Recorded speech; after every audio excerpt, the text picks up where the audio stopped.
to 8 minutes. Okay, sure. Okay, I'll start. Okay, good afternoon, one and all. I am Dr. Syed Tosibanu, second year postgraduate from Usmania Medical College.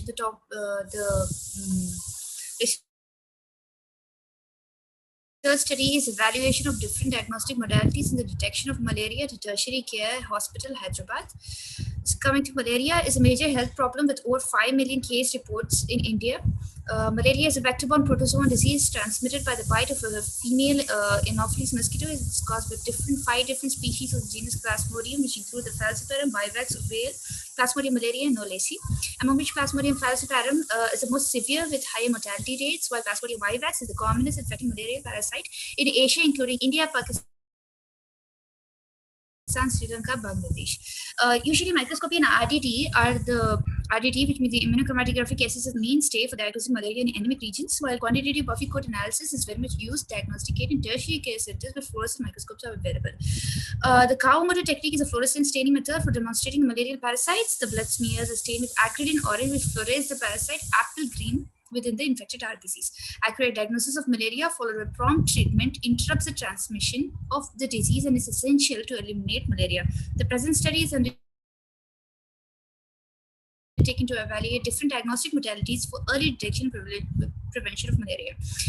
So the present study is aimed to evaluate different diagnostic modalities for detection of malaria to tertiary care hospital, Hyderabad. The objectives include detection of malaria with different diagnostic tools like thick and thin blood smear evaluation by JSP, Leishman, and GIMSA, the acridine orange staining, the rapid chromatographic assay, and QBC. And then objective of the study is to evaluate the diagnostic performance among the different test methods performed.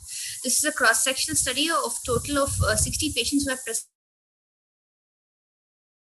with suspected clinical signs of malaria, such as the paroxysmal fever, shaking chills, sweats at a government tertiary care center, and the study duration is from December 2020 to July 2021.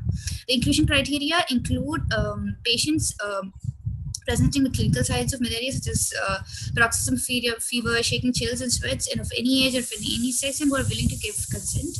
While the patients excluded from the criteria, the sample population excluded from the criteria include patients on antimalarial therapy and patients who aren't willing to give a consent.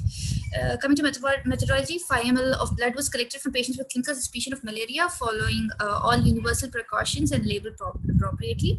Coming to peripheral blood smear evaluation, thick smears were stained with Leishman stain, while thin smears were stained by all three techniques: the Leishman stain, JSP, and the GIMSA technique, as per standard staining protocols.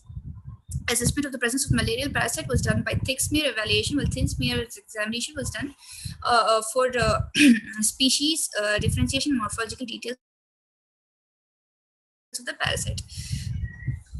The thin smears were examined for determination of species and morphological details of the parasite, and at least 100 oil field were screened before the slide could be pronounced negative.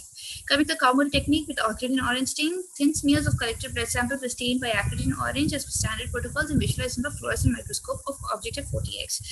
The infected reticulocytes with fluorescent dots within its cytoplasm were easily detected by the acridine orange stain. Coming to immunochromatographic assay, rapid antigen detection by immunochromatography was done by Meriscreen, malaria, PF-PAN antigen.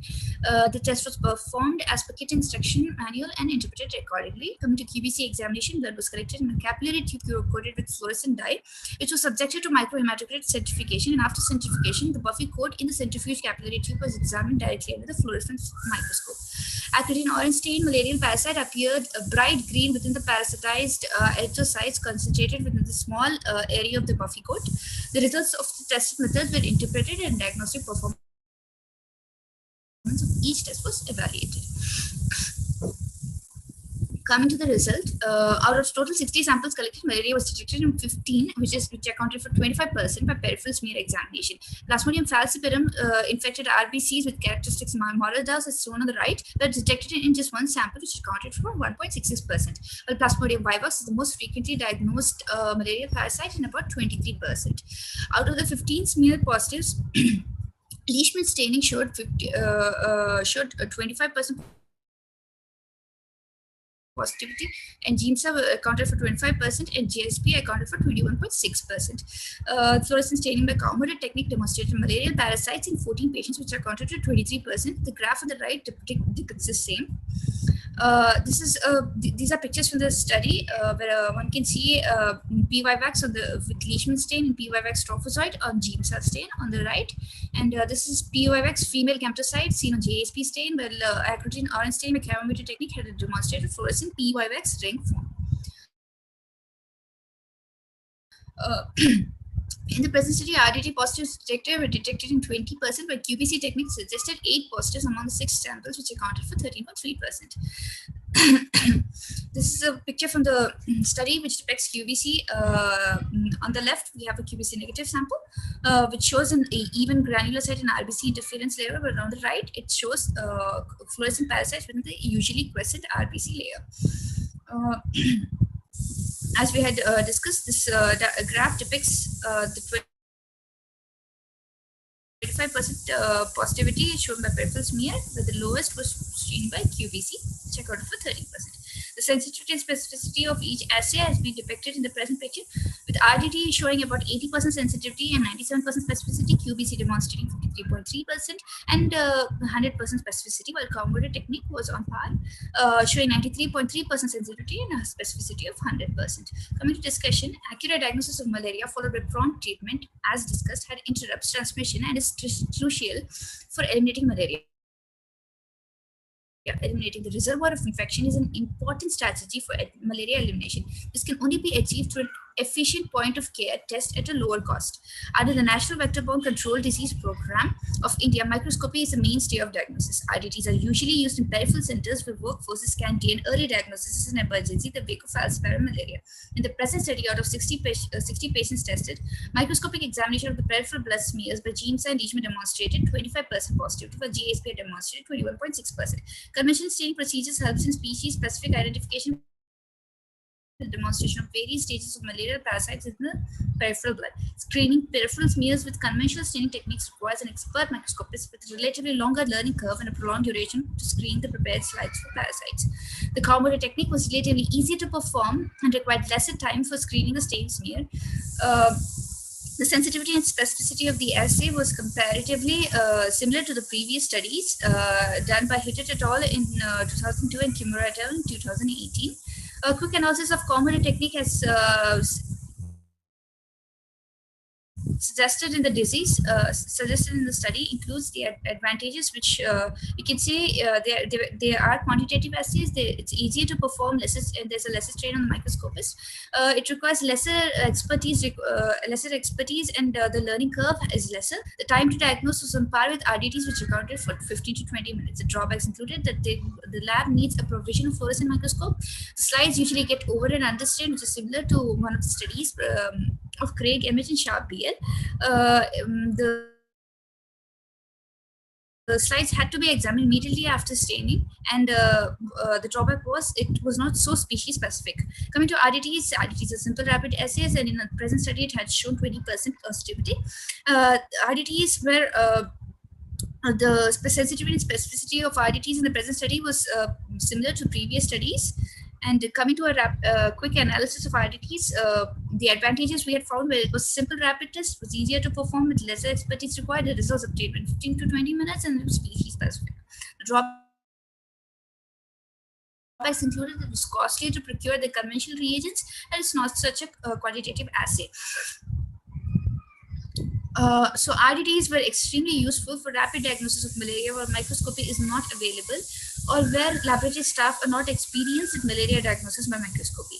Coming to QBC, it's the sensitive microscopic test based on ability of acrotin orange to stain the nucleic acid contained in the present. In the present study, it showed 13.3% positivity. The specificity of RBC was similar to the previous studies, with a variable of 53.3% sensitivity in the present study.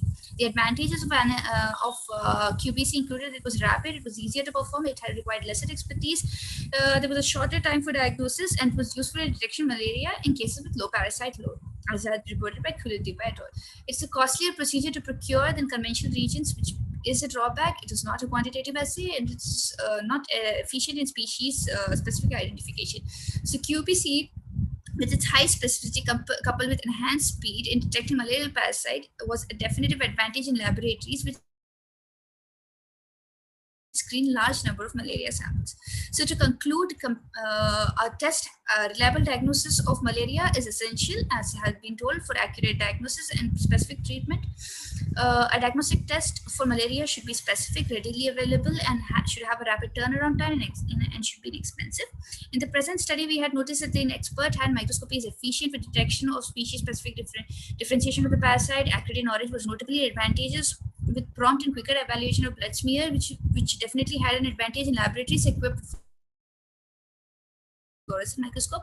RTTs are simple and can be performed at any place with less infrastructure and is a pure point of care test. While QPC method has its advantage of in terms of speed, high specificity, and ease of interpretation, the lab is screen.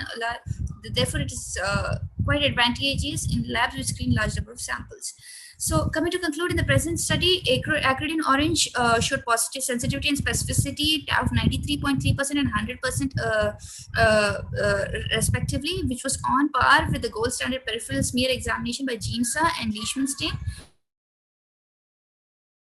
Acridine Orange is relatively easier to perform than conventional stains. A demonstration of malarial parasites and screening the peripheral smears required lesser time duration, which was about 15 to 20 minutes than the conventional staining procedures. The RDTs are relatively easy. On-site applications with lesser expertise required had shown acceptable sensitivity and specificity of 80% and 97% respectively. Although QPC had a specificity of 100%, it had lesser sensitivity in the present study, which accounted for 53.3% and required appropriate infrastructure or equipment, which was relatively costlier to procure. So therefore, in the present study favors the use of Acridine Orange staining for demonstration of malarial parasite coupled with RDTs for early, rapid, and accurate detection of malaria for prompt treatment and effective evaluation of the disease, elimination of the